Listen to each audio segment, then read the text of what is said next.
Welcome to Movie Killers, The Final Hope. Wait, yeah. Oh, yeah, The Final Hope. Yes, Movie Killers and the original trilogy, Episode 4, the movie that made so many fans of Star Wars. The movie that bored me to death. Okay, it didn't bore me to death, but I'm not going to lie, I find it a little boring. Well, I mean, it's a little slower than most of your other movies, I'm not going to lie. Yeah. Maybe if it was the first movie you ever saw, you wouldn't have this problem. Maybe, but you know what I found interesting about this movie? Was that, like, for the first 10 minutes, the main characters are R2-D2 and C-3PO. That's because they are the main characters of Star Wars. They've literally taken part in every single situation involved in Star Wars. Yeah, because I can't remember any other movie that does it where the main character is not seen for the first 10 minutes. I mean, unless they really are, indeed. I mean, jokes aside. The Invisible Man. No, he's visible in the first movie until he becomes invisible. Right, Memoirs of the Invisible Man with Chevy Chase. I love that movie. Everyone. And he was visible for the first. Yeah. No, I still can't do that movie. I would love to rewatch that movie. I thought that was a blast. Everybody would. Yeah, it's. Anyway, on to the movie we're supposed to be doing. Star Wars: A New Hope. Would you like to do a mini one for me? Let's get the ball rolling here. Mini one? Oh, just like Let's do a little small, little campy one. You know. Okay, all right. Something to make the kids laugh. Well, make the kids laugh. Okay, actually, yeah, this one might go with it. Old Obi-Wan never remembers owning a droid, yet worked with many astro droids, one that was part of his Jedi fighter. Someone didn't do their homework when making the prequels, is most likely the conclusion of that. Or he's just not trying to let himself be too far known. Also, the fact that Obi-Wan, old man Obi-Wan, didn't have that many lines and was more of a cookie hermit. I mean, to me, I loved, one of my favorite things was the name change. It's like, oh, maybe it's old Ben Kenobi. Yeah, which we made comments on before in the last episode. It's like, oh yeah, hold on, let me just put on my hat that says I'm not a Jedi. Yeah. But, I mean, he did actually have a personal droid, and I think that that definitely reflects more of people just didn't do their homework, they didn't watch and take those little notes. Maybe he saw that droid destroyed? Maybe. And that's why he said he didn't have it. He knew that couldn't be his droid. Yeah, but it's definitely still a minor plot hole in the sense of it's not. It breaks continuity. Basically, but with the prequels made in the continuity, it breaks. Because before the prequels, this statement wasn't a problem because there was nothing in the past that was official. Yeah, exactly. Other than, the shield generator. Those freaking shield generators. And another thing that kind of bugged me when I was watching this one, because I really haven't watched this one in a long time, and was that the ancient religion comment about the Force. It's only been 20 years tops? 20, 30 years? I mean... No. Because those kids were born right after Order 66 was executed. You're right. And Luke had to have been 17 to 20 at the time. So... I'm gonna poke real quick and see if I can figure that out. Okay. Because I want to... While you're poking, I'm just going to cover this, is that he couldn't have been that young. He still had to become of age to join the Resistance. And then, to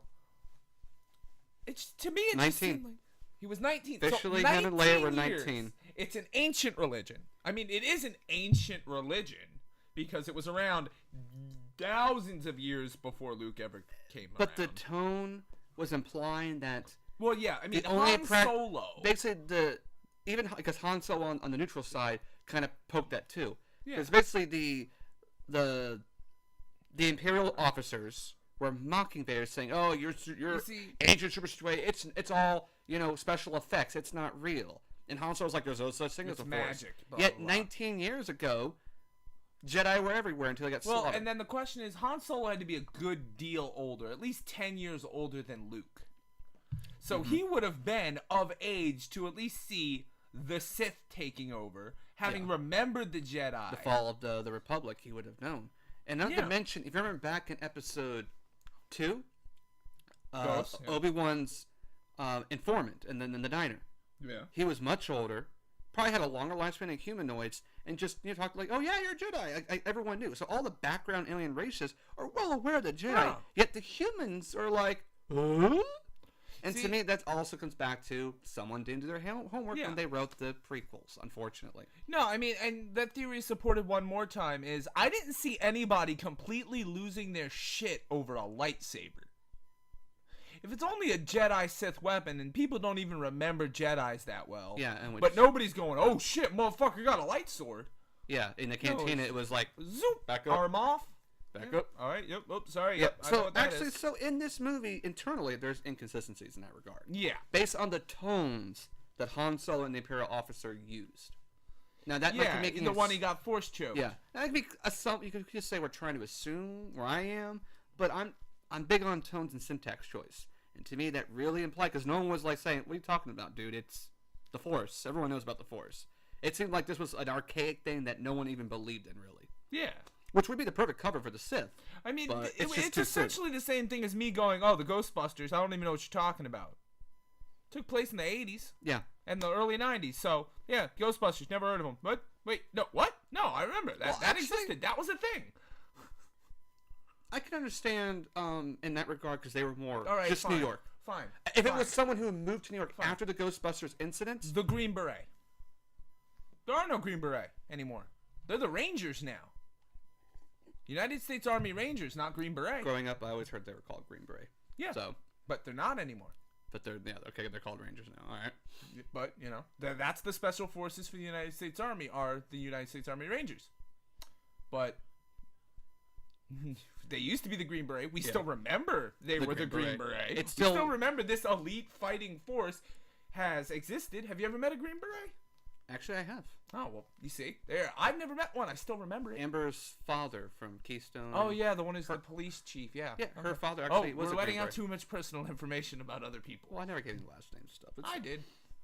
no, that's true. It's father. But all right, right? but the point that you were confirming and that we're making is essentially that the time span between the prequels and the original trilogy, episodes 3 and 4, Yep. is too short for the idea that this is all like obscure myth. Exactly 19 years, apparently. Yeah, because apparently 19 years in the Galactic Empire is enough to, oh, that's just myth. Don't worry about that. Yeah. So, Even though Leia was fully aware of the situation. yeah. Like her stepfather told her what happened. Well, actually, the Senate wasn't fully dissolved until the very beginning of episode Well, 4. no, I mean when she was adopted, she was told your father was, you know, a killer. He, you know, we took you in after, you know, he killed a bunch of fucking Jedi. Did So get she told has that? to be completely aware. I don't remember her being told that. I don't remember her being surprised either. But I mean, I do recall her saying, like, remember when he says you're my sister? She's Yeah. not surprised. She's not shocked.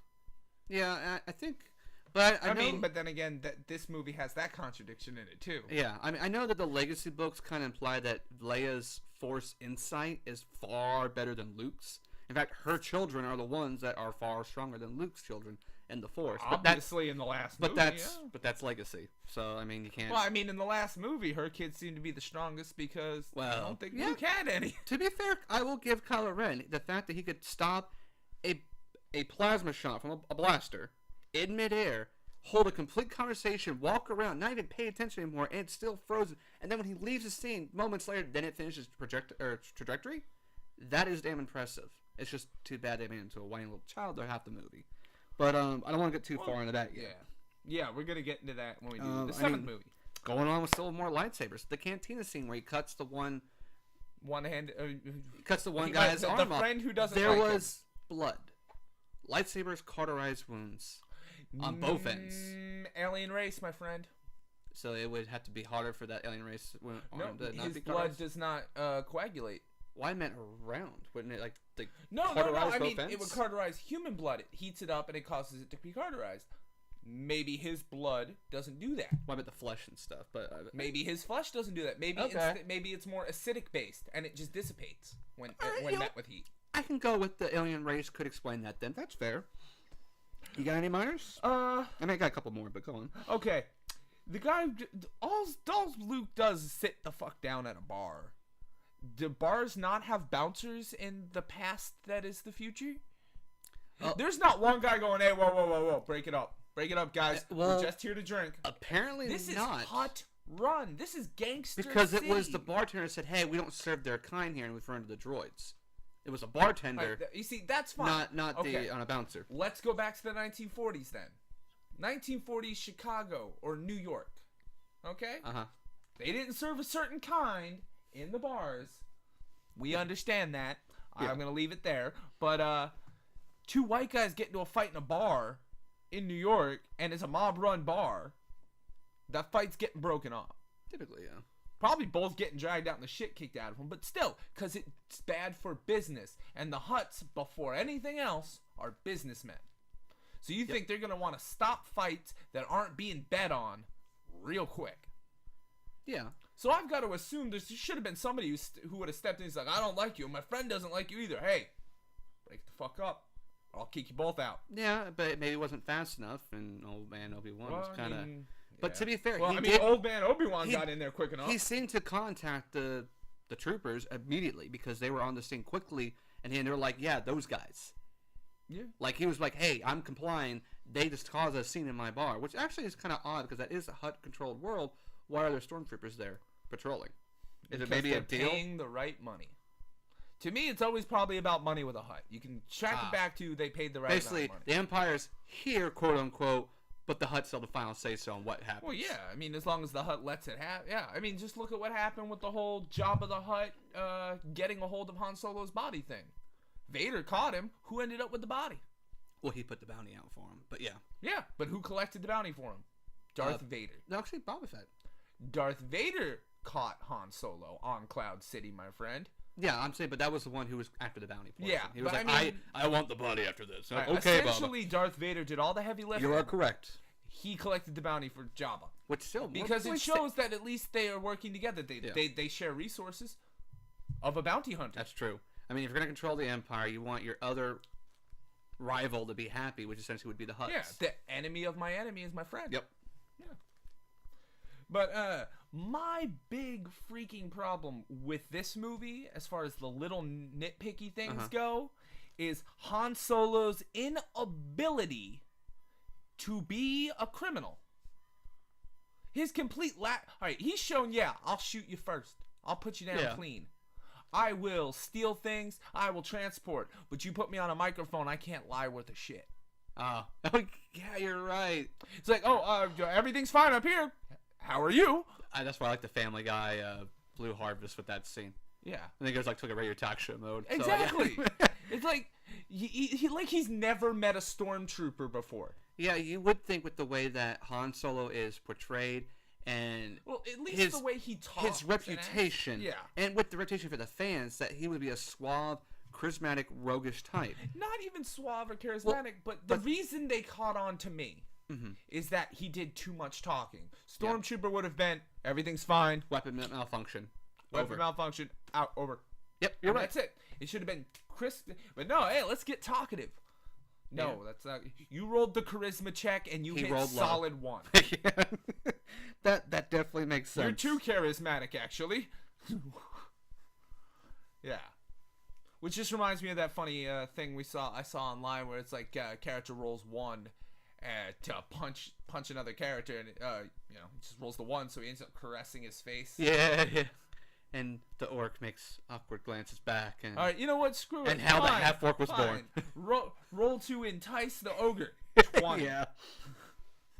But yeah, no. I mean, to me, he should have had way more experience interacting with stormtroopers and knowing how to get out of that exact situation. Well, yeah, because the reason he's in trouble with the Hutts that he had to dump the cargo because Imperials... He was boarded. Yeah. Boarded him. And so, yeah, you're right. He would have experienced stormtroopers. He should have at least some general knowledge of, I gotta be quick. Which, in turn, turns it into a bigger one. Because then the stormtroopers never would have came down. They would have got off without the fight.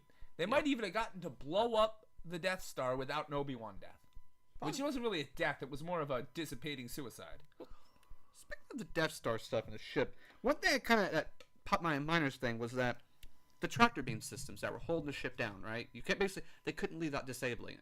Yeah. Now, it's stated in the movie they have 7 power sources. So basically a network of power keys, right? Or power nodes. Yeah. Yet, you take one out, and it disables it. Well, all right, this is where I think that's not the power source. The power comes from the core.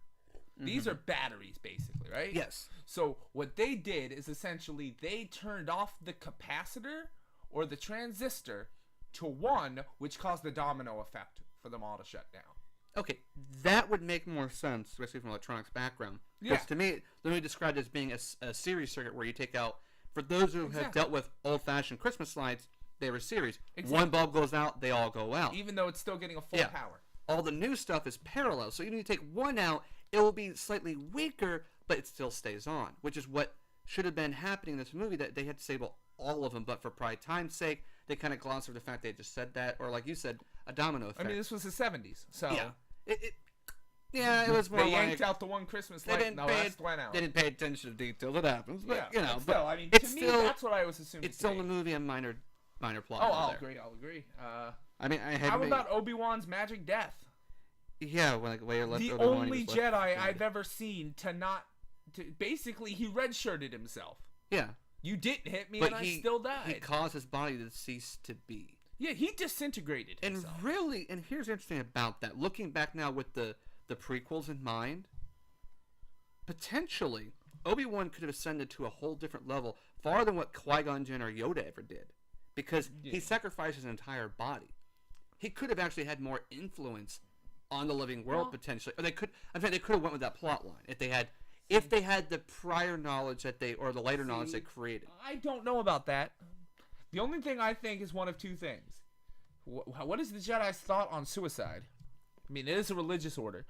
And second is, do you think have you ever seen the picture where it's like, they show that scene and then they show the panel later and there's just a naked Obi-Wan running around in the Yeah, I've background? seen that. Yeah.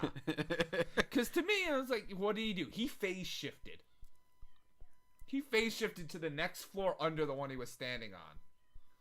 Yeah. In fact, that's exactly what I want to see in Awakening. It's just a decrepitly old CGI Obi-Wan. Just, I get in here. Of course, my favorite little side comic for The New Hope was when he was facing down Vader. He'd stop, turn the lightsaber upside down, and just drops it on, and just goes straight to the core, and then Yeah, because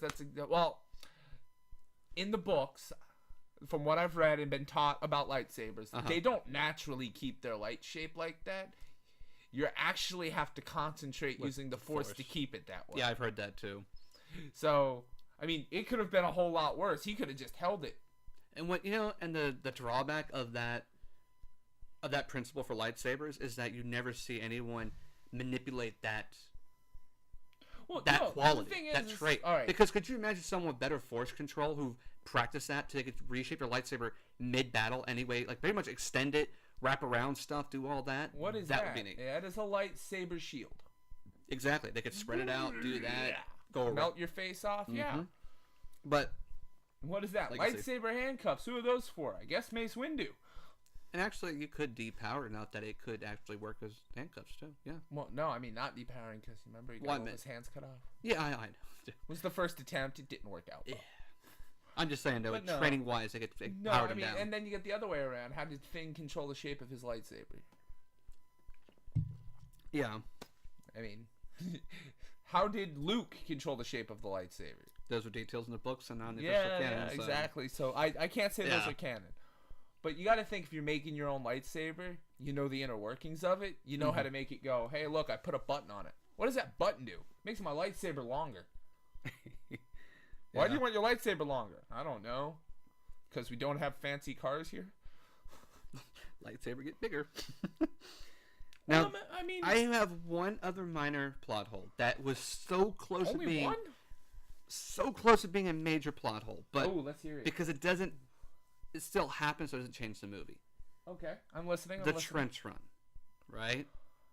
The trench run. Okay. I'm listening. They're going through a trench to shoot down at a 90-degree angle shot. Great job, Porkins. Yes. Yeah. Why not come straight at the exhaust port from outside and not sneak up to it to the trench? I actually have an answer for You this. have an answer, you say. I would love to hear this answer. You are all right. They're in a aerial dogfight, Yeah. space dogfight. Yes. They figure if they're close to the Death Star running through that little trench, they're less of a chance that the TIE fighters will try to shoot at them because they might hit the Death Star. I So would instead of being in air where they've got the full Or space. 360 to attack, yeah. or space to attack, they're now cutting down half of the Okay, attack they're making their area. basically their exposed area 180 degrees. And then as opposed even to then, there's a 360. couple of TIE fighters who are going, oh shit, they're really close to that antenna. What's that antenna? That's where we get the porn. Oh, they took out the guns. The porn. I would like to think that the Death Star's shielded shield generators shields would prevent Well, then it starfighters from damaging it. But I see your point, and it does. The idea of cutting the out fact that they got that 180 close to it. degrees of potential exposure See, does make some sense. See, the thing about the shield, and this is the thing about the shield. But they didn't know what they were doing. Well, one guy. If the shields were on and working full capacity, I don't think those ships would have been able to make it into that trench. You figured the shields would be above where that trench starts. It depends on. And then it would have stopped that blaster from being able to go down the tube. Yeah, well, it depends on what version of science fiction space shields you look at. Most shields in science fiction, at least the general acceptance line, is that it wraps around your hull to prevent debris from just tearing through your hull. You mean like a blaster shot just going through a hole that's directly in down an exhaust An port, exhaust maybe? port, you would think, yeah. Yeah. And maybe that interferes with the To me, job of being every exhaust time port. I see something hit a shield, the shield is like a foot out from it, and then it glows. Yeah, and you hear like So a ripple effect. No, doesn't matter if there's a ravine or not. It's just a kind of a You are it's a correct. shell casing. There should be a shell casing, and that's usually what most shield generators You would see, do. I feel like most Star Wars. I mean, somebody went up there and said, "You know what? I've got the perfect idea. What's that? Plot armor for Star Wars." What do you mean? It's like basically it works when you need it not to work, and then it doesn't work when you need it to work. Yeah, and I mean, also after rewatching this movie so far and everything I saw of it, and what we're talking about, this tells me that while it was a great fantasy science fiction based movie, there wasn't as much research into the actual science. No, Because there's But a then lot again, of liberties taken. alright. This was the 70s, yes, and I get that. Yeah. But it doesn't gonna mean say. that back in the 70s we were completely ignorant of how science could be or work. No, I mean, even it's not even the science thing; it's the common sense thing.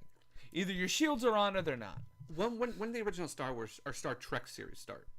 Before or after this? 60s. So Star Trek came before Star Wars, correct? Correct. And they had shields figured out. Yes. So what was Lucas and his team not doing? They weren't doing their research. No, they were trying not to steal from another property that would have sued them. Certain principles you can apply Yeah. without Of course, stealing. then again, how many times did their shields get destroyed in Star Trek? Once an episode, at least. Yeah, but then Star Wars shield generators The get targeted and dilithium destroyed all the crystals time. got them. They're breaking up. Yeah, but then again, that's plot weakness. You have to have that, or it's like, well, they can't penetrate our shields, No, Captain. honestly, I know. I don't remember which character I heard it, but I remember hearing one of them do an interview, and they were explaining the Star Trek shields and why. It's basically the shields are portioned, so it's like a knight, right? Okay. You take a knight in his full armor, Yeah.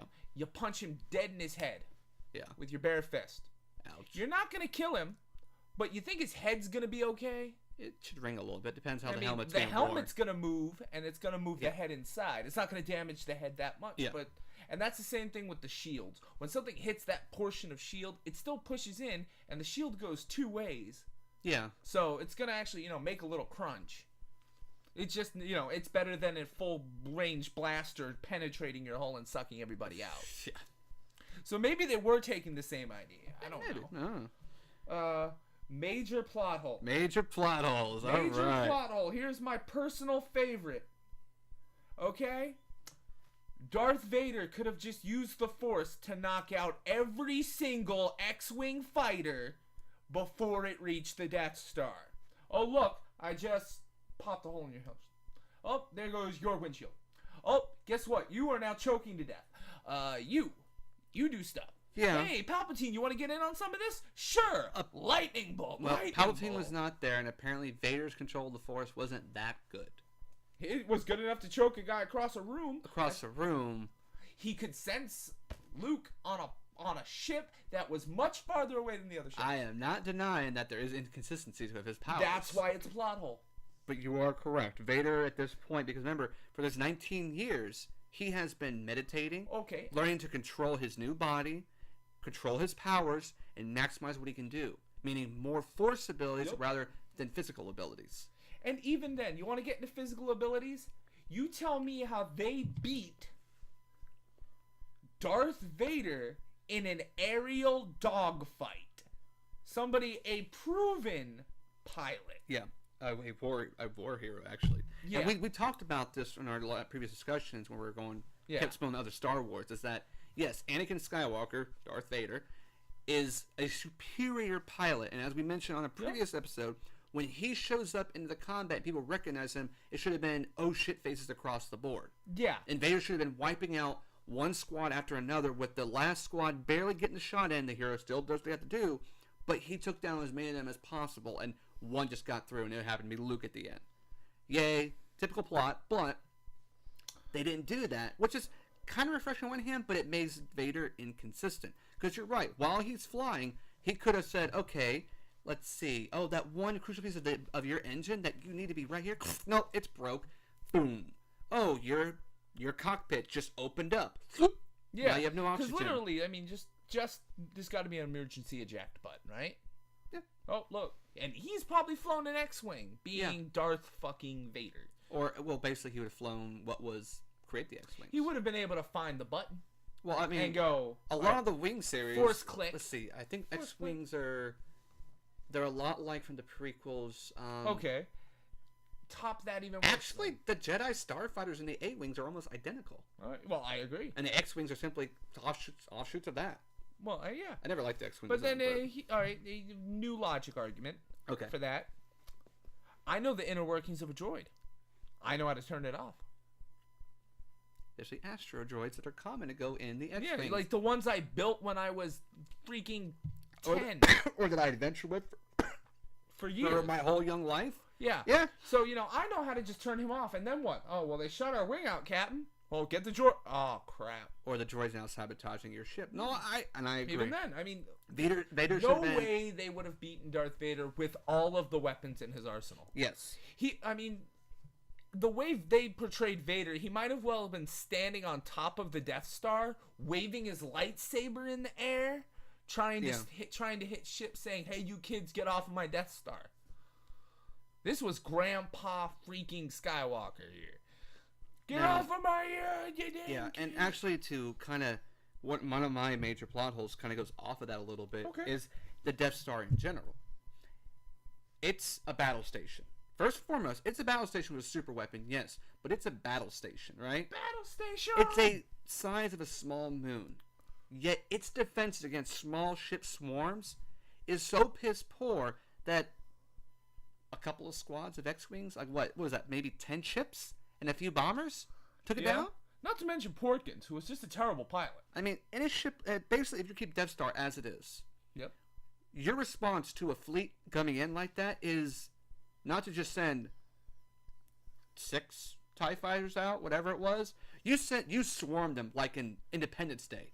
Yeah. When the humans broke through that shield and were flying around the ships, thousands of those alien fighters came out. That's what the Death Star should have. They should have TIE fighters on hand. We're under attack. Pilots to your battle stations now.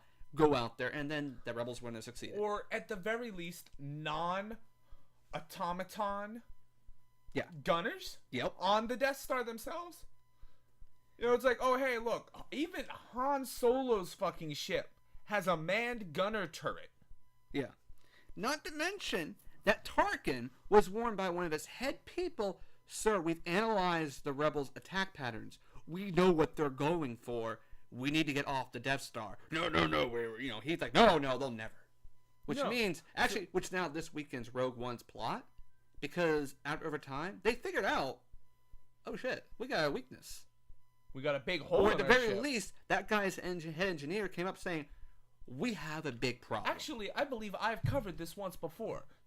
There was a guy, an engineer on the ship, and he wanted to get a day off of work. Oh, okay, yeah. And Vader said, "No, you can't have the day off." So he goes, "Fine. Well, then I was going to tell you about this next thing." And he just turns the paper over, and on the list it goes, "Thermal exhaust port exposed." And actually, that kind of goes with my other major moments. Just kind of go together. Was Okay. that Rogue One better explains why Death Star weakness was there? Yes, but I noticed, wouldn't a head engineer eventually notice a crucial port exposed, which this guy did? He How figured about it the out. structural And I mean, engineer. one grate would have fixed it. It would have taken more than one shot. If there was one grate, at least one grate, would have stopped that first torpedo. And The yet, first one, yeah. but then they'd have to go back around to do their trench run again Yeah, to you get the see, shot in. here's the thing. It's an exhaust port. It Yeah. doesn't have to be straight. No, you're right. And actually, there was, I think someone made a comic or animation or joke where they showed a redesign of it, how it should have been. Yeah, like when you got the giant wall right here and it's pointing at the giant wall so that way nothing can just drop right into it. Like, there was a guy who had soundproof a shed in an area where basically it was going to be impossible where he was at. But the way he designed his ventilation system was that it was basically like a back and forth. Yeah. So the air would go through just fine, but the sound waves would get absorbed by all the foam and it would never get out. And no Yeah. one ever knew he was playing the drums and recording in there. Yeah. Like, you could be outside his door and you wouldn't even know. That's how good it. But the same Well, thing. I guess maybe Vader wanted people to hear his tasty beats. It may be, but still, I mean, in regards to what you mentioned, our idea for that one skit probably could be why this guy was like, "Hey," and they're like, "Fuck off," and he's like, "But," and he's like, "Screw you." I kind of wish there was a hidden scene where it shows him leaving the Death Star before it blew, going, "Fuck you guys." Yeah, he's just, very shittily piloting a TIE fighter going the opposite direction of all the other TIE fighters. Just, man, I quit. And then all of a sudden he gets the email, your transfer has gone through. You will now be on this planet for the next 2 years. Until the making of Death Star 2. Yeah. He's like, I didn't even lose my job for No, that? you'll be transferred to the moon of Endor, Yeah. and yeah. then, whoa, awesome, I got it. No, Yeah, we're going to put you in this base right they're here. doing it again. Well, I got a problem, guys. Maybe we should have some better defenses instead of, giant two-legged walkers that can get knocked over too easy. Dude, nobody fucking asked you. Okay. Yes. Round 2. Fight. Now these, of course, later on plot holes that really more or less affect the ending and the rest of the series. I did catch something in the beginning I think that kind of just tears this whole movie apart. The Jawas. They picked up C-3PO and R2-D2, right? Yes, it did. These are guys that deal with stolen merchandise a lot, right? Yeah. Wouldn't it make sense that if you were a fencer or something like that, you would wipe the personal data? When you buy from a Jawa, you know it's stolen. And Yeah. they're not going to get any trouble because they're paying their cut to the Hutts. Well, what I mean is if you'd wipe it to factory settings. Okay, here's the thing. Even they understand that if you wiped back C-3PO, he ceases to be as useful with as many languages as he knows. And R2-D2, you wipe his C-3PO, his PC, he might forget how to fix ships. No. So pretty much they're going to leave them be because of the understanding that they're worth more with the knowledge they have. Like I said, factory settings. You keep the actual protocols and the programs it was started with. You wipe all the extra data it picked up along the way, like, I don't know, a certain hidden message and Death Star plans. Because if they had done that, everything would have been done. Could I add in that maybe they are the minimum wage factory worker who has exactly 0 fucks to give? Probably, yeah. It's like, okay, look, you guys work for me. You're paying me this much, and if you don't like it, I'll kill you all. Okay. And now it's like, okay, well, should we wipe the memory? Nah, fuck that. I still Too think much that work. You want to buy a droid? Yes or no? they should have wiped it. Shoulda. And if they had, it would have torn everything apart because that was There's that guy in his office with the clipboard again going, oh, Mr. Vader, fuck off. I was going to tell you that they aren't wiping the hard drives on the droids. Yeah, but yeah, still. Or maybe it's that guy with the thing around his head that works for Jabba. He's just sitting there going, sir, I'm fucking eating. All right, fuck you then. I won't tell you that they're not wiping the hard drives. But yeah, I mean, that was the only ones I really noticed was the fact that, around the Death Star itself, but mainly the Jawas, really, because if they had just wiped the R2's data, the Rebels would have nothing. Okay, how does somebody live on a planet for 19 years, not have an understanding about the indigenous people and the way they attack? Yeah, especially... They fucking got the drop on him just way too fucking easy for somebody who lives there. How about also the fact that this is a Jedi? It's not the Jawa, were they? The Sand People. I know. All I'm saying is the Tusken Raiders got a drop on Luke, who's supposed to become a Jedi, who should have those instincts already, man, he is the worst and Jedi lives ever. there. It's not like he's new to it. Like, I think the joke that Yoda was alive, but then he realized what he had to work with was like, oh, Because hell I hate no. to say it, but Obi-Wan had lived there probably just as long as Luke had. Longer. No, just as long. He brought Luke to the damn planet. Yeah, that's true. But He's been he there longer. already learned how to get rid of them.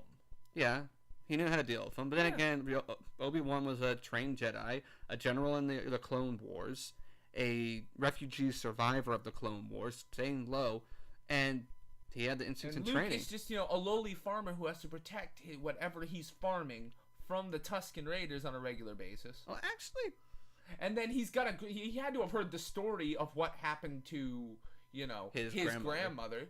yeah. I mean, I hate to say it, he should have been more prepared. Oh, I shoot womp rats from my ship. I don't bring my gun with me when I go out, into Tusken Raider territory. Yeah, I didn't get that either. I would think on a dangerous world like that, because I mean, like a lot of people don't understand that the Wild West wasn't really the Wild West because everyone and their grandmother was armed.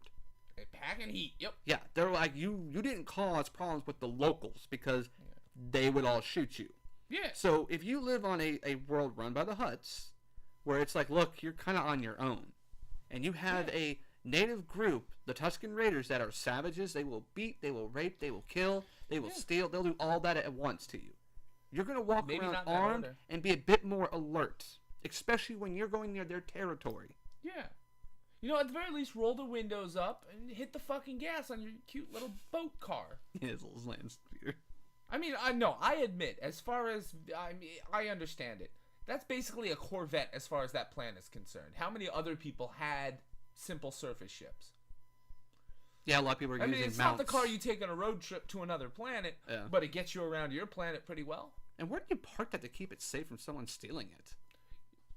Up your own butt. There's nowhere to put that. It's not getting jacked. Yeah. I'm hoping that ship comes back in the next movie, though. I'd like to see her just, walk past that in the junkyard and be like, oh, shit. Or just like, that piece of junk. I think that was a running joke for the Millennium Falcon, but... Yeah. Well, I mean, that thing was a piece of crap. The thing was, 20-something years old since the last time we saw it, and it was old the last time we saw it. Yeah. I mean, it has its charm to it, but I mean more than just the interior, the fact that you can fly and Okay. live And in then I gotta do the Family Guy one just one time. Okay. It's like, it's an old code, but it checks out. Well, then what the fuck's the point of having codes if they change, but you still accept them? Yeah. It's like, oh, that password, that's the old password. We changed it. But we'll let you in. Yeah, did they use that for the Imperials My to get email is never when they had to dock onto the Death Star. in? Yeah. But no, it's like, to me, it's like, you ever try to log into your email and it's like, oh, that's the wrong password. But it used to be your password, so we'll let you in. I could see it being justified from a transport that was doing a long range transport that may not have been updated by that point. But unless you're doing that cover, you're right. That shouldn't be like, And then whoa, wait a sec. Let's watch these and then guys. Here's the next one, and this kind of covers the entire movie series. For Okay. me. How come there isn't one other Falcon? I've seen X-Wing fighters, TIE fighters. yes. I've seen 2 fucking Death Stars. Why is there nothing else like them? Why is there not another Millennium Falcon? Yeah, or There's whatever. got to be at least one more. Where the fuck are they getting spare parts for it? It's in the junkyard, so, I mean... Yeah. No, I agree. And it's a psychotic ship, but yet, even though it's an older ship still, when you first see it in Episode 4, it should have been more prevalent. At least variations of it that'd be like, oh yeah, there's another one of those. I don't even, just one other, because that's the thing. That's how they kept finding Han Solo. Yeah, yeah, Oh, he's got that one-of-a-kind ship right there. Yep. Like, oh, fuck, yeah, fine. No, screw it. Because me, personally, I'd want one of those Star Destroyers. The big triangle-shaped motherfucker. Because imagine how much... Alright, imagine Bad hypothetically... transport ship. No, imagine hypothetically that ship gets docked. Go ahead. Find my stolen cargo. I got a week. Actually, and kind of dipping into The Force Awakens, Han had that giant transport ship. Yeah. And yet he wanted the Falcon, nothing else. He was like, I'll Well, get rid of that's this. nostalgia. That's a guy wanting his car back. he was ready to drop that ship and all of its cargo did. to fly off. And he did. And he did, but they had to because of their got He pinpoint. was going to do it anyway. But still, he was gonna, like you said, he was gonna do it anyways. See, But like, I mean, imagine you got the plans to the Death Star, right? Yeah. Just built the Death Star. Go ahead, find my stolen crap. What do you mean? It's like, yeah, I built the Death Star. Like, because we had the plans. We're rebels. Yeah. What'd you do? We built the Death Star to fight the other Death Stars. And we're smuggling cargo. Find it. Meanwhile, on platform 2226, in the left corner bathroom, you'll find all the drugs.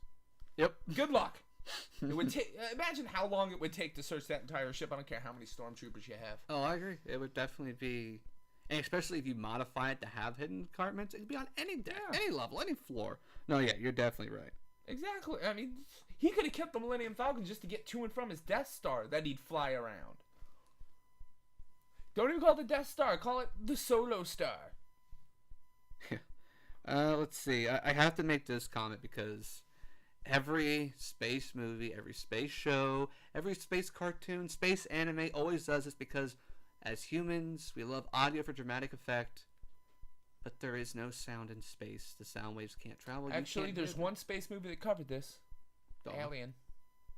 The movie Alien. Alien actually did it. I haven't seen it in a while. In the tagline for the movie, in space, no one can hear you scream. Yeah. I mean, I understand from a cinematic perspective why we had sound in space with the lasers and the. I understand. Of course, you could always assume that the lasers was just so deafeningly loud that was the tiny little sound that transferred. Yeah, maybe, but I had it's like saying there's no air in space. There actually is air in space. But it's so thin and so gone, you're not gonna be able to breathe off of it. But still, I had to throw that one out there because that's why it's just a general comment. I know why it's in there, but. How about the fact that, flying throughout on all of space, they never once bump into a black hole? Yeah, or the fact that almost every planet is inhabitable. Yeah. I mean, you could argue terraforming. You could. To me, and I would accept that. Because they built a small moon.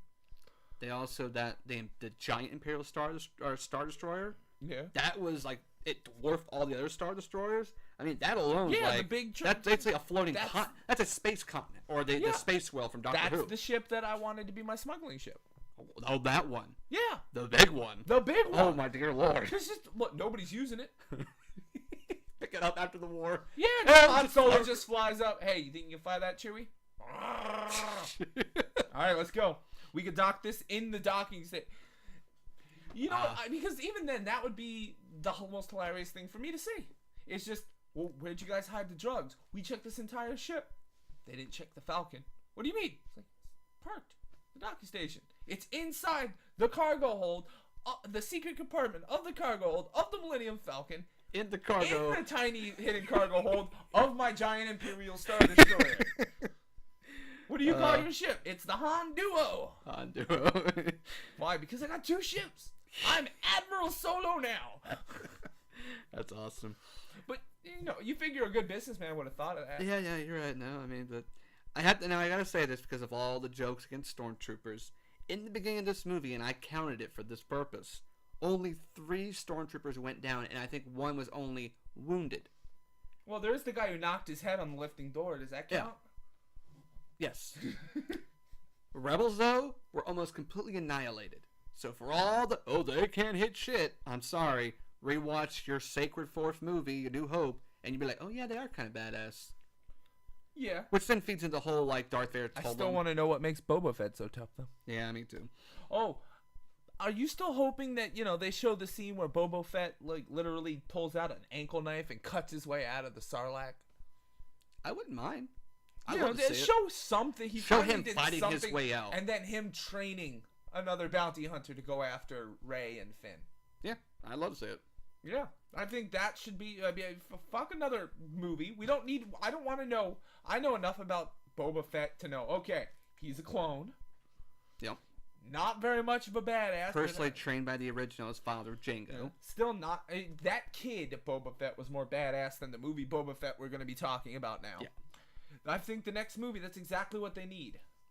Yeah. And I'm going to tell you right now, what they need is Barrow Fett. I agree. Barrow Fett. Yes. Yes. Just, he pulls the helmet off, boom, Barrowman. Just, that's it. I guess that'd be the next movie.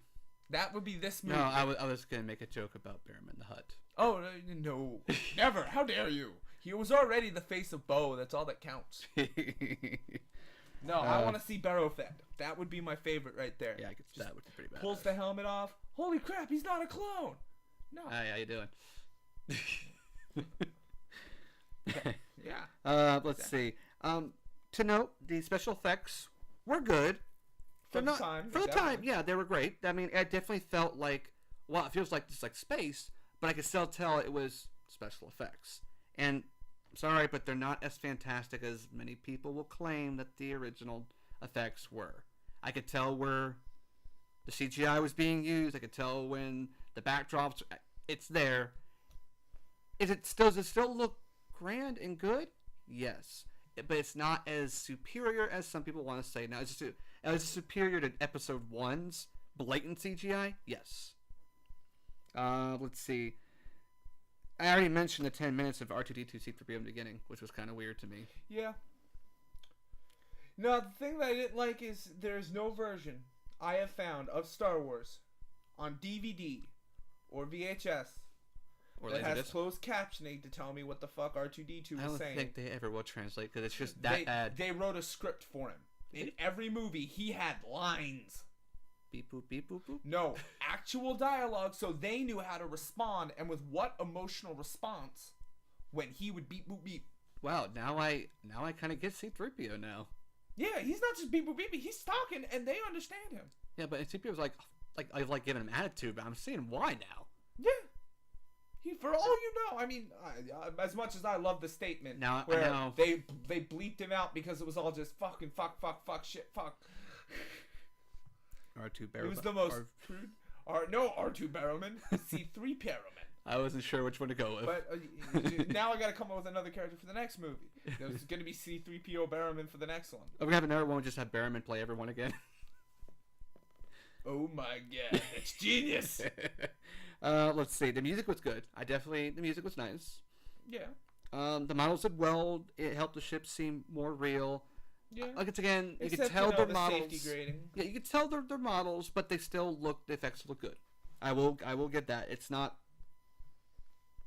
Oh yeah, no respect for the Falcon, ever.